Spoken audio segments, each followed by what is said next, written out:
आज हम एक इबरतनाक वाक़या सुनते हैं। बहुत ध्यान से सुनिएगा, हकीकी वाक़या है। इस वाक़े की से जो इबरत मिल रही है उसको भी समझिए। वाक़या क्या है? हराम कमाई का नतीजा बुरा ही होता है। एक राशिद नाम का शख्स था। हराम कमाई की वजह से, हराम चीज़ों की वजह से ऐसे आगे बढ़ गया था अय्याशियों में कि अब उसकी अपनी तनख्वाह उसको काफ़ी नहीं हो रही थी,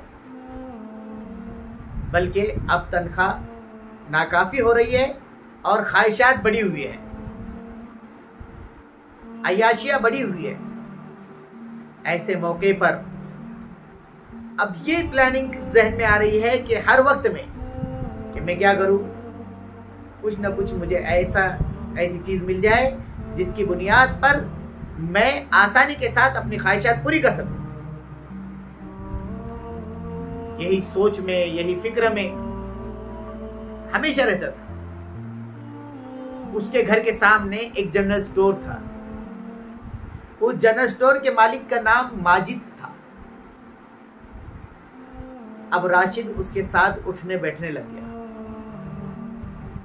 अब आदमी जैसा होता है ना, वो अपने दोस्तों से पहचाना जाता है। जैसे दोस्ताना होगा वैसे उसके ऊपर असर आता है। इसलिए आदमी अपने जैसे को हजारों के बीच से ढूंढ के निकाल लेता है, हजारों के बीच से। बस यही ठीक ऐसे ही हुआ। दोनों हम न्याला, हम प्याला, हम निवाला बन गए। एक दूसरे के बगैर आप रह नहीं सकते थे। ऐसे मौके पर दोनों ने मिलकर अब कमाने की सोची कि कोई रास्ता ऐसा अपनाया जाए कि आसानी से हम जल्दी से जल्दी मालदार बन जाए, माल खूब आ जाए, मेहनत कम करनी पड़े। अब माजिद का शैतानी दिमाग काम कर रहा है। माजिद ने कहा कि एक प्लानिंग मेरे जहन में है और बहुत अच्छी प्लानिंग है। हम क्या करते हैं, एक अच्छी सी किराए पर कार खरीदते हैं, अच्छा सा लिबास ले लो और मैं तुम्हारा ड्राइवर बनता हूँ, तुम गाड़ी में बैठकर आओ। और उन्होंने प्लान पूरा बनाया कि एक ज्वेलरी की दुकान को हम लूटेंगे, उसके जरिए से हम कम मेहनत में ज्यादा नफा कमा लेंगे। ये सोचकर उन्होंने गाड़ी ली। प्लानिंग के मुताबिक उसके अंदर बैठा राशिद और ड्राइवर बनकर माजिद जा रहा है। एक शोरूम के सामने जाकर गाड़ी खड़ी हुई है और वो उसके साथ सूट बूट में उतर कर साथ में गया। और वहां जाकर उन्होंने वो अपना ऐसा बताया कि जैसे हम बहुत ज्यादा बड़े लोग हैं और हम अच्छे बड़े बिजनेसमैन हैं और हम बहुत सारा जेवरात आपसे खरीद कर हम इसको कारोबार करना चाहते हैं। और उन्होंने एक जाली डुप्लीकेट एक चेक पर लाखों रुपए की रकम उनको लिखकर दे दी और माल लेकर वो वापस आ गए। अब वापस आए माजिद के घर, क्योंकि वो झोपड़पट्टी में रहता था। और वहां आने के बाद में रात हो गई। उन्होंने कहा भाई रात भर सामान माल तुम्हारे पास रहने दो, हम बाद में आकर कल सुबह तकसीम करेंगे। और जब तक वो चेक टूटेगा और चेक छुड़वाने जाएगा उस वक्त तक तो हम मुल्क छोड़ चुके होंगे। ये सोचकर उन्होंने क्या किया, प्लानिंग की और राशिद अपने घर चला गया। जैसे ही सुबह हुई तो राशिद की अभी आंख भी नहीं खुली थी तो दरवाजे पर दस्तक, ठक ठक ठक। खोला तो पुलिस गिरफ्तार करके लेकर चली। जुर्म साबित हो गया। उसने अपने साथी का एड्रेस नहीं बताया। राशिद वफादार, अपने साथी का एड्रेस नहीं बताया। 3 साल की सजा हो गई। अब उसके बाद जब सजा भुगत लिया, 3 साल की सजा हो गई। अब वो सदमे में, वो अपने साथी का नाम नहीं बताता, माजिद का नाम नहीं बताता। ये सोचता है कि जब छूट के जाऊंगा माल अपना मिल जाएगा। उसको तो वफादार समझ रहा है ना वो।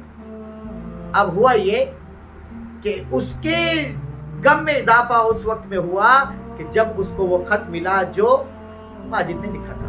उस खत के अंदर लिखा था कि मैंने पुलिस को तुम्हारा नाम बताया था, मैंने तुम्हारी मुखबिरी की थी। और क्यों की थी?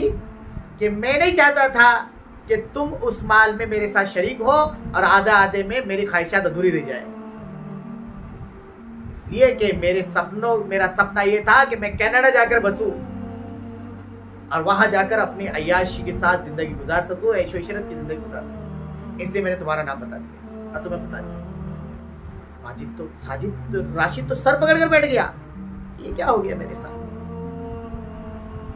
उसी गम में था कि चंद दिन के बाद उसका दोस्त उसको मिलने के लिए आया, राशिद जेल में। कहा कि भाई तू घबरा मत, जब माजिद ने तेरे साथ ये मामला किया था और माजिद माल लेकर पूरा के पूरा कनाडा रवाना हो गया था, वो अभी कनाडा के एयरपोर्ट पर ही पहुंचा था, तो उसको वहां पर इतना उसके 7 रुपया पैसा देखकर उसको शक के दायरे में गिरफ्तार कर लिया गया।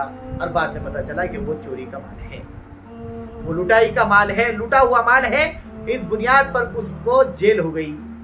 तुम तो भी कम से कम ऐसी जेल में हो कि जहां पर तुम्हारे रिश्तेदार कोई ना कोई तुमसे दोस्ताबाब मिलने के लिए आ जाते हैं, वो ऐसी जगह पर कि कोई मिलने के लिए जा भी नहीं सकता। तो हराम कमाई का बुरा अंजाम,